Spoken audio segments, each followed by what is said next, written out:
I started working as a press attaché for the fashion designer Patrick Kelly in Paris in 1986, a time in my life when work often stretched deep into the evenings. Inspiration came to Patrick, the first American and first African-American admitted to Chambre Syndicale du Pret-à-Porter in the wee hours. People in American fashion passing through Paris knew if they stopped by 6 Rue du Parc Royal late at night they were likely to find him hard at work as the party built around him. Patrick thrived amid chaos, which seemed to focus his energies. As he sat at his sewing machine, or draped fabric over a mannequin, African-American models like Iman, Pat Cleveland, and the singer Grace Jones would arrive, and one night the whole Jackson 5. Some of his guests had just finished work at other designers' ateliers and some, fresh from Charles de Gaulle Airport, were looking for a way to party through their jet lag. The studio was filled with music. Respectable by Mel and Kim was one of Patrick's favorites, and he played it every night as the models danced in the empty showroom. Some nights Patrick cooked macaroni and cheese and fried chicken from his Mississippi Hut mother's recipes. These evenings often ended at dawn, later than I was capable of staying up. I was amazed when I saw Patrick at the studio the next afternoon, ready for more. Into this cauldron of youth, movement, creativity and confusion on Christmas Eve 1986 I brought Bette Davis. At the age of 78, the Hollywood legend instantly became Patrick Kelly's most unlikely muse. I was hired to be Miss D's personal assistant in 1979, shortly after I finished college. In the 7 years that I worked for her, she groomed me to be her perfect personal assistant. She was my teacher, my mentor, and I her protégé. I was grateful for all she taught me, but as I approached my later 20s, I was restless to begin life on my own. We were searching for my replacement when she suffered a devastating stroke. I stayed by her side, sleeping next to her bed for 3 months, until she was discharged from the hospital.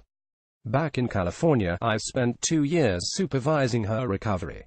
When Miss D got her first movie role after the stroke, we agreed it was at last time for me to fulfill my dream to live in Paris and work in fashion. I moved to Paris in March 1985, and, despite the distance, we remained close, talking on the phone twice a week.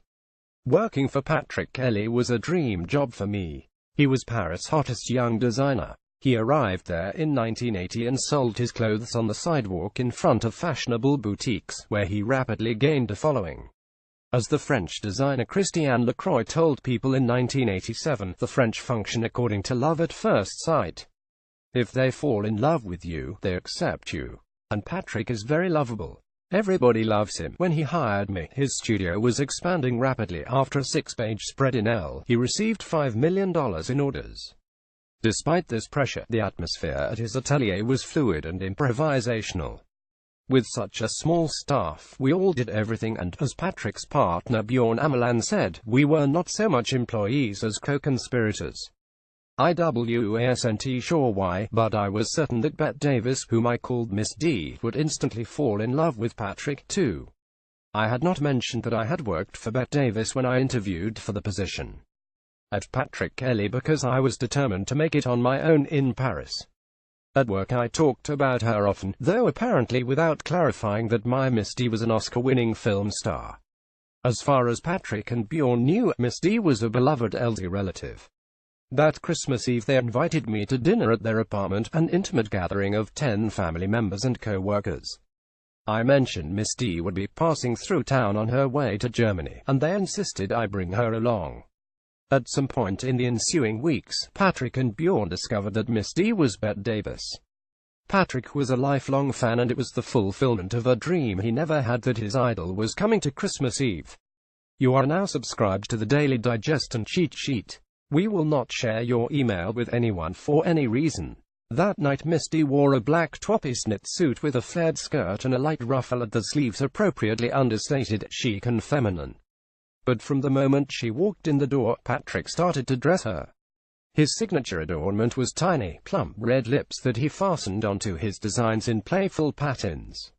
He always had some on hand, and he promptly affixed a dozen to Miss D's waist, instantly transforming her outfit and her from demure to youthful and fashionable.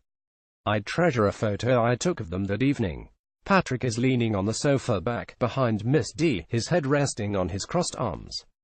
The faces and their smiles are nearly parallel. A scatter of red lips decorates her midsection, offset by a bright red tassel Patrick had pinned on her right shoulder. That night these two great spirits collided, and neither was ever the same. After drinks, the dinner table was full of laughter. I was watching Misty carefully to make sure she didn't get too tired. I had no need to worry. The party and Patrick's adornments boosted her energy. During the main course, she rose to toast Patrick and Bjorn. "Thank you for such a lovely dinner and evening. I'm so glad to finally meet you. Your clothes are divine and fun, you're incredibly talented. And I'm thrilled Kath is working with you. Merry Christmas to all," she said. Shortly thereafter she told Patrick it was time for her to go. Patrick refused to let her. "Miss Davis, you cannot go now," said Patrick. "My peach cobbler is in the oven, but it's just about to come out." "Oh Patrick, how can I say no? Of course I will stay." Next day Patrick sent Misty a dress that fit her size 4 frame perfectly, along with a matching hat. Thereafter he began designing clothes just for Bette Davis. That spring, when she appeared on television to promote the publication of her second memoir, This and That, she wore Patrick Kelly exclusively. She so adored his clothes and him that often she would interrupt an interview to call attention to her outfit and proclaim Patrick's name on national television. The most notorious of these outings was on Late Night with David Letterman in April 1989, 5 months before she died. She tripped on a cord during the long walk out to the interview couch, and Letterman mistook this little stumble for frailty. He stood in front of her, shielding her from the audience, a gentlemanly gesture intended to give her time to recover. When he stepped aside, he revealed Misty in her bright red Patrick Kelly dress with 3 large, strategically placed, sequined question marks. When the wolf whistles and catcalls died down, Misty claimed the stage for her and for Patrick. "Patrick Kelly made this dress just for me, just for your show. Now you see what they are," she asked Letterman, who had returned to sit behind his desk. "They're question marks. You are always asking questions, are you not? Well, I thought tonight I might ask you a question." Letterman looked like he wanted to drop down below the floor as Bette Davis turned to interrogate him. She was now the one obscuring the audience's view. When Misty finished her 3 questions, 1 for each mark on her dress, Letterman looked wryly at the audience and observed, "If this was a prize fight, it would have been called by now." That's what Misty felt like when she wore a Patrick Kelly dress. When I zipped her into it, she took in the energy he channeled to her those late nights in his atelier. He bolstered her strength and made her even more sassy. If ever there was a direct link between a designer and his muse, it was the one shared by Patrick and Misty. In a way they were kindred spirits, odd for 2 people from such dissimilar backgrounds and styles. While Misty was a Yankee and a perfectionist, the master of detail who needed to control all of them, Patrick, a son of the Deep South, thrived in anarchy and reveled in surprise. What they shared was determination, conviction, and a tireless work ethic. While their approaches were different, they knew who they were and how they saw things, and neither of them let anything distract them from their goals. At a time when French haute couture designers favored boxy shapes, big shoulder pads, and military hardware, Patrick's clothing was slinky, fun, and fresh. He draped jersey in bold colors contoured to accentuate a woman's curves, earning him the nickname the King of Cling. More than just the silhouette, Patrick's love of bows, buttons, and sequins was a break from the brassy, geometric monotony of the 80s. Misty also broke through the stodginess of the Hollywood studio system. The carefully curated, larger-than-life perfection that the studios demanded from stars bored her. The roles that interested her were real and raw, and some of her best roles were not glamorous, but about women bedraggled by the circumstances. Misty exuded confidence, strength, and simplicity, as did Patrick. In her way, she was a breath of fresh air for women who never could attain the Hollywood ideal. Misty was not playful or joyful like Patrick, but like him she was a fighter who was determined to get respect. I believe that, though they were very different from each other, that Christmas Eve they met they instantly recognized the similarities. Misty was not only Patrick's muse, she was his treasure, as she was mine. Whenever Misty needed me to help her on a movie set or with publicity for her book, Patrick graciously allowed me to go to her, assuring me that my job would be waiting for me when my responsibilities to Misty were done. When Misty's cancer returned in 1989, I quit my job at Patrick Kelly because I didn't know when I would be able to come back. Fortunately, Misty beat back that cancer and, with the doctor's approval, accepted an invitation to be the honoree at a film festival in San Sebastian, Spain.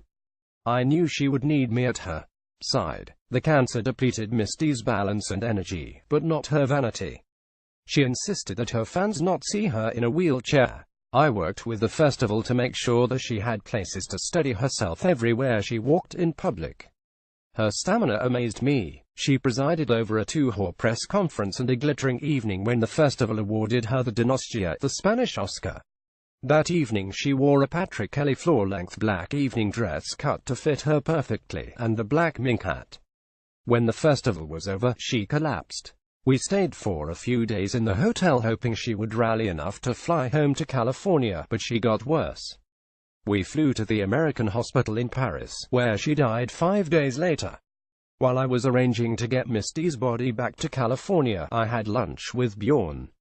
We both remember that lunch, but neither of us now can recall where we were or what we ate. Patrick was in the hospital dying of AIDS, and Bjorn, as I had done with Miss D, was sleeping next to his hospital bed. All we remember from that meal is the heaviness of loss, the one that we shared over Miss D, and the one that was to come when Patrick died January 1, 1990. The dress I chose for Miss Davis to be buried in was the shorter version of the formal black crepe de Chine mock turtleneck dress that Patrick made for her. Had also made a shorter version in Jersey, which is what I wore for the flight. I wanted Miss Davis wrapped in the love she felt from Patrick and that his joy and energy were carrying us both back home.